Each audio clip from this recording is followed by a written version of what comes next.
This is the Happy Families podcast with Dr Justin Coulson. We're Luke and Susie, a husband and wife radio team with 3 young boys. This is the podcast for the time-poor parent who just wants some answers now. When it comes to our kids, I think we both understand the concept we're going to discuss today, but I think we express it in very different ways. And there is a scenario where one of our boys will be at the other end of the house or outside or next door, and one of them will start screaming. And your inclination is to run, and my inclination is to stay. Yep. Let them deal with whatever they're going through. They've got to toughen up, and they've got to build some resilience. You can tell the difference between the I'm about to die scream and Yes. I'm just upset scream. And so I go, okay, it's just the I'm upset scream. I got a little bit hurt. But at other times, I'm jumping in, and you're the ones going, no, you've got to teach them some resilience. I think this is an interesting thing. How much is too much when we engage with our kids, and how much do we need to toughen them up a little bit to talk us through that, our expert? Yeah, from happyfamilies.com.au, Dr Justin Coulson. How are you, Justin? Hi, Susie. Hi, Luke. I love talking about this stuff with you guys. And what a great example. I can't tell you how many times it's the dad that says, no, they'll be right. And mum says, oh no. It's the common pattern. I mean, it doesn't happen every time, but it's the absolute epitome of what we see most of the time. Dads are relaxed and mums are stressed when it comes to the possibility of blood or broken bones. I think the thing is, what we've proven consistently is whenever there's a difference of an opinion when it comes to their physical well-being, that the vast majority of times I've been accurate as to what they're actually going through. But when it comes to their emotional distress and whether there is something that we need to be sensitive of or something, then Susie almost is always accurate. And I go, oh, yeah, what are they going on about? They're just talking, and Susie goes, well, because of this just happened. And I suddenly go, oh no, I was a bit harsh on them. So I mean, we've got our areas of expertise, Justin. Yeah. Yeah, and that's what the research shows as well. Dads encourage their kids to play and explore and get curious and take risks. Mums try to minimise that sort of stuff. And when it comes to the emotional world of children, mums do tend to be a little more finely tuned into what's going on. We understand, because we all make comments about it with somebody else and their kids, that you can molly-coddle a child too much. You can do too much for them and overprotect them from the world, and then they become spoilt little brats, is the term we use. It's obviously something we're aware of, but how common is it that we actually do it ourselves? I don't think that it happens nearly as much as the media makes it out to happen. It certainly does happen. I mean, I know of a 17-year-old boy who wasn't allowed to ride down to the shops on his bike, and the shops were only about a kilometre away. Mummy was just too scared that something might happen to little Callum, and so it just, he's 17 years old, he's 6'4", and he's not allowed to ride his bike to the shops. I'm aware of another parent who her son had some allergies, and so as a 12-year-old, he was still being invited to parties, and Mummy was packing food for him so that he wouldn't be exposed to anything. Now, I understand the safety element of that, but the kid's 12. He should have been taught and be able to figure that sort of stuff out by now. And the stories go on and on. With kids with parents ringing on behalf of kids and speaking to teachers and getting them out of homework assignments or projects or getting exam scores bumped up, and all of this, as you said, molly-coddling. And there is some suggestion that it can handicap our children. It can lead them to think that every time there's a problem, they're entitled to have somebody else fix it, or simply to feel helpless and look around and say, well, who can fix this for me, because somebody's always done it so that I don't have to. I have a theory. I want to explore that with you next. Dr Justin Coulson, we're talking about resilience in our kids. He's from happyfamilies.com.au. More next. Are you endlessly nagging, shouting, pleading, threatening and demanding that your children behave? Do you live in a dictatorship where the kids are in charge? Time Out is Not Your Only Option is an ebook with discipline strategies and ideas that work. And they work without you carrying a load of parental guilt around all day. No more yelling, threatening, bribing or timeouts. From day one, you'll notice the difference in your children and they'll notice the difference in you. Time Out is Not Your Only Option by Dr Justin Coulson. Available as an ebook and an audiobook at happyfamilies.com.au. It's the the Happy Families podcast with Dr Justin Coulson as we're talking today about resilience. Sue's finished just a few moments ago. I have a theory. And then she moved on. Yeah. And I'm still yet to hear what this theory is. Yes, I double majored in psychology, so there's, very little credibility because I never actually practiced it. But my theory, Justin, when it comes to resilience in kids, and we're talking about things like the helicopter parenting,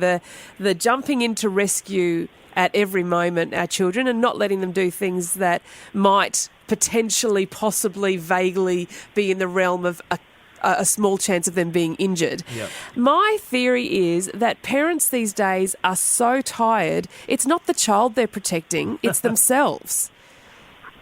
I think in some cases you'll be right. It's just easier.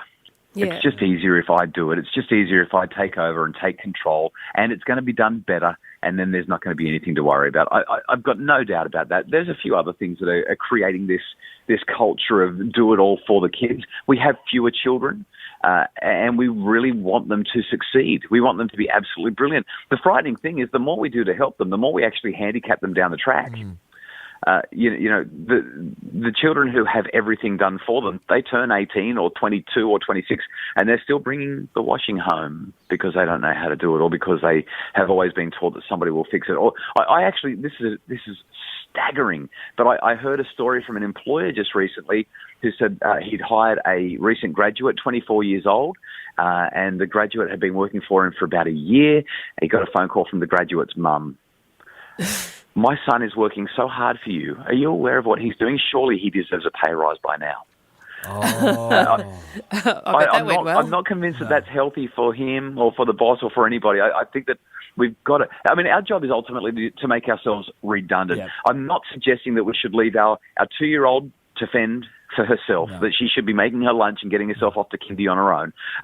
But what I am suggesting is that when our children are having a difficulty, when there's a chance that they might hurt themselves or a chance that they could fail, it might be okay to let them do that and then to be the support and scaffolding afterwards. Now, sometimes we don't want to let them do that. We need to judge it on its merits. If they're going to fail crossing the road, we probably need to be there to prevent any harm or tragedy. If they're going to fail peeling the potato properly, we can probably let them bleed a little bit because they'll learn how to use a potato peeler safely. Then again, maybe we don't want them to do that because they're too young or because they're actually going to hurt themselves quite a lot. That feeling when you get yourself with a potato peeler, that's horrible.